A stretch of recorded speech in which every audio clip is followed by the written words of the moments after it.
तिच्या खोट्या घोषणा, खोटं आश्वासन महाराष्ट्राच्या जनतेला देण्याचं पाप, आणि तेही महाराष्ट्राच्या लोकशाहीच्या सर्वोच्च मंदिरात खोटं बोलतं सरकार. हे खऱ्या अर्थानं महाराष्ट्रासारख्या पुरोगामी राज्यासाठी भूषणावं नाही. आणि म्हणून या सगळ्या गोष्टीचा विचार आता जनतेनेच करावा आणि आम्ही जनतेपर्यंत पोहोचू अशा पद्धतीची भूमिका घेऊन आम्ही आलेलो. मी आज औरंगाबादला अधिवेशनाच्या नंतर दुसऱ्या दिवशी मी इथं आलेलो. उद्या जालन्याला मंडल आयोगाचं जी घोषणा झालेली होती, मंडल आयोग लागू झालेला होता 7 ऑगस्टला, आणि त्या ठिकाणी मंडल स्तंभ आहे. त्या मंडल स्तंभाच्या जवळ एक मोठा कार्यक्रम आहे. त्यासाठी मी उद्या तिथं जालन्याला जाणार आहे. आणि मंडल आयोगामध्ये ओबीसीच्या आरक्षणाबद्दलचं जी भूमिका मांडलेली होती त्याला आमची भूमिका स्पष्ट आहे की आता रोहिणी आयोगाची शिफारस केंद्र सरकारने स्वीकारलेली आहे आणि रोहिणी आयोगाची केंद्र सरकारने शिफारस स्वीकारून ती माननीय राष्ट्रपती महोदयाकडे पाठवलेली आहे. पण त्या रोहिणी आयोगाच्या शिफारसीमध्ये ओबीसी समाजाच्या लोकांना आपसात लढवण्याची व्यवस्था केलेली आहे. विकेंद्रीकरण त्याच्यामध्ये केलेलं आहे. आपसा भावाभावामध्ये भांडवण्याची व्यवस्था केलेली आहे. पण काँग्रेसची भूमिका आमचे नेते राहुल गांधीजींनी अनेकदा मांडली. काँग्रेसच्या राष्ट्रीय अधिवेशनामध्ये रायपूरमध्ये तो ठराव पण काँग्रेसने पारित केला की जातीनिहाय जनगणना झाली पाहिजे. पण BJPला या मागासवर्गांच्या जातीनिहाय जनगणना झाली नाही पाहिजे, जेणेकरून की या जातीनिहाय जनगणना झाली तर या समाजाच्या आर्थिक, शैक्षणिक आणि सामाजिक विकासाची सुरुवात होईल. आणि BJPला मागासवर्गीयांच्या लोकांचं सामाजिक आणि शैक्षणिक आर्थिक विकास होऊ नये हे BJPचा कॉन्सेप्ट आहे. लोकांना अंधश्रद्धेमध्ये टाकायचं, कारण की अंधश्रद्धेचा माणूस त्यांचा एक फिरतोच आहे आंब्यापासून पुरं करणारा, आणि त्याला ते गुरुजी म्हणतात आंब्यापासून पुरं करणाऱ्याला. आणि त्याच्यामुळे या पद्धतीचं बहुजनांमध्ये अंधश्रद्धेचं वातावरण पसरून त्यांना मनुष्य जीवनामध्ये ना सामाजिक ताटमानेनं जगण्याचा, आर्थिक मजबूती न होऊ देण्याचं आणि शैक्षणिक मजबूत न होऊ देण्याचं पाप BJP करते आहे. ओबीसी असेल, अल्पसंख्याक असेल, आदिवासी असेल, शेड्यूल कास्ट असेल, भटके विमुक्त, एंटी विजंटी समाज असतील, या सगळ्यांवर अन्याय करण्याची भूमिका भाजपच्या वतीनं सातत्यानं होते आहे. आणि ही सगळी जनजागृती काँग्रेस पक्षाच्या माध्यमातून आम्ही पूर्ण महाराष्ट्रात करण्याचा एक संकल्प केलेला आहे आणि त्याची सुरुवातच आपल्या या शहरातून आम्ही करतो आहे. जयंत पाटील यांनी नुकतीच हा प्रश्न आहे, बाप कोण आहे? काँग्रेस आहे. माझ्याकडे तर तो उलट सांगणार. एखादा पोरगा गडबड केली गेलाही समजा तरी बापाचं बापच असते. पण काँग्रेस सुद्धा मोठा गट फुटणार असा दावा भाजपचे नेते नेहमी करत असतात. बापाचं घर सुद्धा फुटणार आहे असं आहे. आमचा पक्ष हा जनतेचा पक्ष आहे, हा नेत्यांचा पक्ष नाही आहे. हा पक्ष कार्यकर्त्यांचा पक्ष आहे, हा नेत्यांचा पक्ष नाही. हे दोन्ही लाईन सांगितलं तुम्हाला. काँग्रेस पक्ष जनतेचा आहे, नेत्यांचा नाही. काँग्रेस पक्ष कार्यकर्त्यांचा आहे, नेत्यांचा नाही. तुम्ही नेत्यांचं काही वर्णी लावायला प्रयत्न करत असाल, असं होणार नाही. पण त्यालाही तरी काँग्रेस संपवायला निघाले लोक आता ते संपायची वेळ आलेली आहे. पहिले काँग्रेस मुक्त भारत करायला निघाले होते ना, आता तेच मुक्त व्हायला वेळ आलेली आहे आता त्यांची. यामुळे मी तुम्हाला सांगतो की काँग्रेस हा जनतेचा आणि कार्यकर्त्याचा पक्ष आहे. त्याचा काही फरक आम्हाला पडणार नाही आणि काँग्रेसमधून कोणी बाहेर जाणार.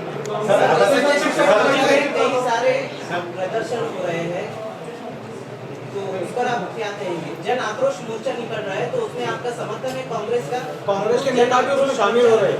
कहाँ पे? क्या आक्रोश मोर्चा निकला था, उसमें काय का आक्रोश? शामिल हुए।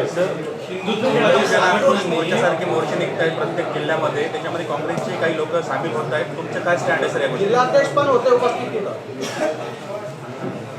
नाही ॲक्च्युली विषय काय आहे काय नाही मी त्याची माहिती घेतो. तुम्ही आता प्रश्न मांडला मला. विषय असा होता की हिंदुत्ववादी संघटनांनी डोंगरीमध्ये सर्वपक्षीय मोर्चा काढला होता. खास करून त्याच्यामध्ये भारतीय जनता पार्टीच्या लोकांनी त्या मोर्चाला आघाडी दिली होती आणि हा सगळा जो मोर्चा होता तो एका वेगळ्या शक्तींच्या विरोधात होता. तर त्यात काँग्रेसच्या जिल्हाध्यक्षांनी सहभागी होणं हे काही लोकांना चुकीचं वाटतं. और उसमें कांग्रेस का समर्थन है क्या? और युवक कांग्रेस की जिला देखो कांग्रेस ये जातिवादी या धार्मिक व्यवस्था के आधार में नहीं बनी हुई है. कांग्रेस सर्वधर्म समभाव के आधार पर बनी हुई पार्टी है और कांग्रेस की भूमिका एकदम स्पष्ट है. पहले देश और देश की जनता, ये कांग्रेस की भूमिका है. और हमारे जो बाबा साहब अम्बेडकर ने जो संविधान दिया है उसमें सर्वधर्म समभाव की जो भूमिका दी है उसको आगे ले जाने का काम कांग्रेस ने किया.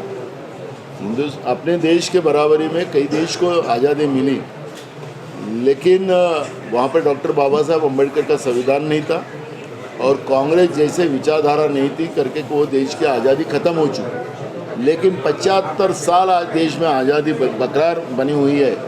तो उसके पीछे बाबा साहब अम्बेडकर का संविधान और कांग्रेस विचार सोच यही रही है. और इसलिए हम किसी धर्म के और किसी धर्म की व्यवस्था के आधार पर ये पार्टी काम नहीं करती. हमारे यहाँ पर हमारे देश की सीमाओं में हमारा मुस्लिम भाई भी है, हमारा क्रिश्चियन भाई भी है, हमारा सिख भाई भी है और हमारा हिंदू भाई भी है. तो वहाँ पर हम सब लोग एक साथ हैं देश भारत माता को बचाने के लिए, सुरक्षा देने के लिए. तो हम कांग्रेस पार्टी की भूमिका एकदम स्पष्ट है. कांग्रेस पार्टी ये धर्म के आधार पर कोई भी राजनीति करना नहीं चाहेंगे. और जो आपने कहा मैं उसको जांचता हूँ और जो भी मुझे वहाँ पे अगर कुछ गलत दिखेगा तो कारवाई करने वाले हैं. चर्चा चालू होती.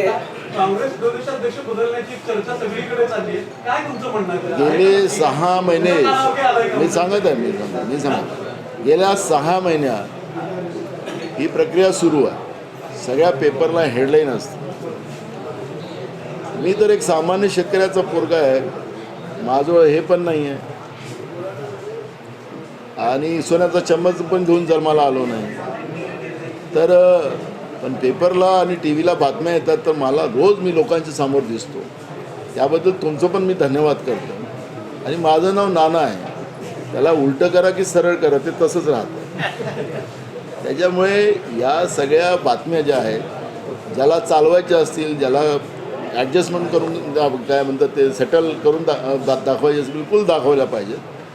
पण माझ्याच नेतृत्वात लोकसभेच्या आणि विधानसभेच्या निवडणुका महाराष्ट्रात होतील. महाराष्ट्र विधानसभेचं परवाच अधिवेशन संपलं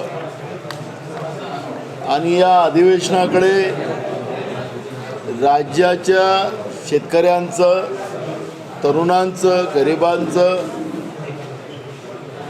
आणि बेरोजगारांचं सगळ्यांचं लक्ष लागलेलं होतं. आपल्याला सांगण्यात येतं की डबल इंजिनचं सरकार, दिल्लीतही आमचं सरकार, राज्यातही आमचं सरकार. योगायोगानं निवडणुका झाल्या नाहीत तर महानगरपालिका, नगरपालिका, जिल्हा परिषद, पंचायत समित्या सगळ्याच प्रशासनाच्या माध्यमातून राज्य सरकार चालवताना आपण पाहतोय. असं असताना सुद्धा या 3 आठवड्याच्या अधिवेशनामध्ये सरकारने शेतकऱ्यांच्या तोंडाला पानं पुसलीत. महाराष्ट्र हे बेरोजगारांचं राज्य झालं. नोकऱ्यांच्या नावानं मुलांना एक प्रकारचं फसवलं जातं असं चित्र आपण पाहतोय. एखाद्या पदाच्या जागा काढायच्या, एखाद्या विभागाच्या जागा काढायच्या आणि मग त्यांनी त्यांचे जे बगलबच्चे आहेत त्यांच्या नावाने या नोकर भरतीच्या परीक्षा घेण्याच्या जबाबदाऱ्या त्या कंपनीला त्यांनी दिल्या आणि 1000 रुपये प्रत्येक अर्जाच्या मागं घ्यायच्या आणि मग पेपर फुटले की मग परीक्षा रद्द करायच्या आणि पुन्हा त्याच्यावर पुढचे ॲडव्हर्टाईज काढायची आणि पुन्हा त्या पद्धतीनं लाखो म्हणजे समजा 5,000 जागा असतील तर 2-2 लाख अर्ज मुलांचे आणि मुलींचे त्याच्यामध्ये येतात, तर हा एवढा पैसा गोळा केला जातो. मी परवा विधानसभेत तो प्रश्न विचारला तर राज्याचे उपमुख्यमंत्री देवेंद्र फडणवीसांनी सांगितलं की असं झालंच नाही. मग त्यांना आम्ही पोलिसांमध्ये झालेले गुन्हे दाखल झालेत, मुलांच्या तक्रारी आम्ही त्यांना दिल्या, हा सूर्य हा जयद्र त्यांच्यासमोर दाखवलं. तर म्हणजे काही ठिकाणी घटना झाल्या. हे सांगायचं तात्पर्य असं की तरुणांना एकीकडे त्यांच्या हाताला काम द्यायचं नाही आणि त्यांच्या खिशातले पैसे काढून त्यांच्या बगलबच्च्यांनी जे काढलेल्या कंपन्या ज्या आहेत त्या कंपन्यांना ते पैसे लुटून द्यायचा असा हा एक प्रकार चालू झालेला आहे. शेतकऱ्यांच्या तोंडाला पानं पुसली त्याच्यासाठी सांगितलं की अवकाळी पावसामध्ये जो झालेलं नुकसान होतं शेतकऱ्यांचं, त्याला बजेट अधिवेशनामध्ये सरकारने घोषणा केल्या होत्या की आम्ही भरीव मदत देणार. पण अजूनही अवकाळी पावसाच्या याचं भरीव मदत मिळाली नाही. 50,000 प्रोत्साहनचे द्यायचे त्याही घोषणामध्ये ते नापास झालेत. आणि आम्हाला सरकारने त्याच वेळेस बजेट अधिवेशनामध्ये मी स्वतः मुद्दा काढला होता. म्हटलं मोठ्या प्रमाणात नकली बियाणं, नकली खतं, नकली औषधी दिल्या जातात आणि त्याच्यामध्ये शेतकऱ्यांची फसगत केली जाते. सरकार सांगितलं की आम्ही कडक कायदा करू वगैरे काय काय बोललेत ते तुम्हाला माहिती आहे. पण यावेळेससुद्धा आता या हंगामामध्ये शेतकऱ्यांना अक्षरशः फसवलं गेलं. आणि कोणी फसवलं तर सरकारनेच फसवलं. सरकारचं महाबीज महामंडळ जे आहे हे सरकारचं आहे आणि या महाबीज महामंडळाच्या माध्यमातून जे बियाणं मिळालं ते नकली मिळालेलं आहे. बाहेरच्या कंपन्या येऊन त्याही नकली बियाणं देतात, नकली खतं देतात, औषधी नकली देतात आणि शेतकऱ्यांची फसगत केली जाते आणि तिथूनच शेतकऱ्यांच्या आत्महत्येची सुरुवात होते. जेव्हाचं EDAचं सरकार म्हणजे एकनाथ शिंदे फडणवीसाचं ना आता अजित पवार EDAचं सरकार आलं, आता हे तर याला जास्त दिवस नाही झालं येला लागून, पण या EDच्या सरकारमध्ये सगळ्यात जास्त शेतकऱ्यांच्या आत्महत्या या महाराष्ट्रामध्ये झालेल्या आहेत. सगळी जबाबदारी या भाजप प्रणित EDच्या सरकारची जाते असं चित्र आहे. पण शेतकऱ्याबद्दल काही बोलायचं नाही. अंतिम आठवडा प्रस्तावाच्या टाकला आम्ही, त्याच्यामध्ये महागाईच्या बद्दलची भूमिका आम्ही सरकारला सांगितली की महागाईबद्दलचं स्पष्ट केलं पाहिजे. महाराष्ट्रामध्ये महागाईचं आग लागलेली आहे, सर्वसामान्य लोकांचं जगणं मुश्किल झालेलं आहे. त्याच्यावरही हे लोक थट्टा करायला निघाले आणि महागाईच नाही आहे, महागाई कुठं वाढली अशा पद्धतीचा प्रश्न BJP प्रणित सरकार आज महाराष्ट्राच्या जनतेच्या जखमेवर, सामान्य लोकांच्या गरिबाच्या जखमेवर मीठ चोळून करतात आहे. इतकं बधीर आणि नालायक सरकार हे महाराष्ट्रामध्ये पहिल्यांदा आलेलं आहे. भय आणि भ्रष्टाचाराच्या भरोशावर बहुमत सिद्ध करणारं हे सरकार सांगतात की आमच्याजवळ 217 काहीतरी असा आकडा ते सांगतात. मी विधानसभा अध्यक्षाला विचारलं की अजित पवाराबरोबर किती लोक त्या ठिकाणी आले, ते विधानसभेतही बसत नाही पण तिकडे हजारी पटावर बरोबर सह्या मारतात. तर विधानसभा अध्यक्षसुद्धा ते काही संख्या सांगू शकले नाही. म्हणजे लोकशाहीचा शाहू फुले आंबेडकरांच्या महाराष्ट्रामध्ये लोकशाहीचा सर्रास गळा घोटण्याचं पाप BJP करताना आपण पाहतो आहे. आणि म्हणून हे जे अधिवेशन, पावसाळी अधिवेशन झालं, या अधिवेशनामध्ये सरकारचं फेल्युअर पुन्हा अजून वाढलं. जनतेमध्ये फेल्युअर आहे, आपली पाठ आपणच जे थोपटतात आहेत. पण महाराष्ट्राच्या जनतेला ना उद्योग, ते सांगतात की आम्ही आता देशातलं सगळ्यात जास्त उद्योग आणणारं महाराष्ट्र झाला. कागदावर उदाहरण त्यांना सांगितलं तसं यालाही आपण त्याच पद्धतीने बघता येतं की जिथं जिथं भाजपची सत्ता आहे आपल्या महाराष्ट्रातही करण्याचा प्रयत्न केला. आपण ज्या शहरात आहोत या शहरामध्ये तो पहिला प्रयोग इथं झाला. महाराष्ट्रामध्ये औरंगाबाद, आता या शहराचं 2 नावं करून ठेवून दिलेलं आहे. छत्रपती संभाजी महाराजही बोलू शकतो आपण आणि औरंगाबादही बोलू शकतो. तर ज्याला वाटतं ते बोलू शकता, काही कुठं सुद्धा बॅन राहिलं नाही. कोर्टाने सांगून राहिलं की ते औरंगाबाद ठेवा, ते आता मी त्याच्यावर जाणार नाही. पण मी तुम्हाला सांगतो की ही जी काही मानसिकता आहे, त्या दिवशी आपल्या इथं आपल्या औरंगाबादमध्ये शिवरात्रीच्या दिवशीतली घटना होती, रामनवमीच्या दिवशी घटना होती. त्या रामनवमीच्या घटनेच्या दिवशी काय घटना झाली तुम्हाला सगळ्यांना माहीत आहे, पोलिसांना सगळं माहीत होतं. म्हणजे हे जाणून बुजून, आणि आम्ही DGला पण भेटलो, जाऊन आम्ही सांगितलं पोलीस महासंचालकाला की हे काय चाललं आहे. मग अकोल्याला झालं, अनेक शहरामध्ये नाही तुम्हाला ते सांगतो आहे, BJPची जिथं जिथं सत्ता आहे ते जनतेच्या मूळ प्रश्नाला डायव्हर्ट करण्यासाठी या पद्धतीनं रक्तरांजित व्यवस्था निर्माण करण्याचं काम करत आहे. मणिपूरमध्ये झालं, हरियाणामध्ये झालं. आता हरियाणामध्ये देवळही पाडले जातं. तुम्हाला हरियाणामधलं एक उदाहरण सांगतो की त्या हरियाणामध्ये मुसलमानांनी ते देऊळ पाडायसाठी काही बदमाश लोक जाणार होते, पण मुसलमानांनी त्या पूर्ण मंदिराला घेराव केला आणि मंदिराचं रक्षण मुसलमानांनी केलं. हरियाणामधल्या घटनेवर हे सांगायचं तात्पर्य आहे की जनता लोकांना वाटतं की असं होता कामा नये. आम्ही गुन्हागोविंदानं गावात नांदतो, पण हे लोक मुद्दामून मणिपूरमध्ये साधं प्रधानमंत्री बोलायला तयार नाही. म्हणून आम्हाला काँग्रेस पक्ष आमच्या आघाडीला केंद्रामध्ये प्रधानमंत्री पदावर अविश्वास आणावा लागला आणि आता प्रधानमंत्री बोलतील असं आपल्याला सगळ्यांना वाटतं आहे. म्हणजे ते बाहेर खूप सारं बोलतात, बाहेर मन की बात सांगतात, पण त्या ठिकाणी मणिपूरमध्ये बोलायचं, मणिपूरवर बोलायसाठी प्रधानमंत्र्यांजवळ वेळ नाही. देखो मैंने नौकर भर्ती का जब भी इशू उठाया कि जो प्राइवेट कंपनियां इन लोगों ने नौकर भर्ती में जो लगाई है तो इनके बगल बच्चों को मौका मिले, ये उसमें का रास्ता है. और जो पढ़े लिखे हैं, जो क्वालिफाइड है, जो वहाँ मेरिट है, ऐसे बच्चों को जॉब नहीं मिलता, ये भी हम लोगों ने देखा है. तो ये सब घटनाएं यूपी के पुलिस वालों की थी और उसमें वो नाम जो योगी का और मोदी का जो ले रहे थे, तो इसका मतलब है कि व्यवस्था में भी बिगाड़ करने का काम. अभी UPSC में भी आपको बता रहा हूँ कि जो IAS IPS हम लोग बनाते हैं उसका जो अध्यक्ष होता है वो वेल क्वालिफाइड होता है, उसका एक अलग क्वालिफिकेशन होता है.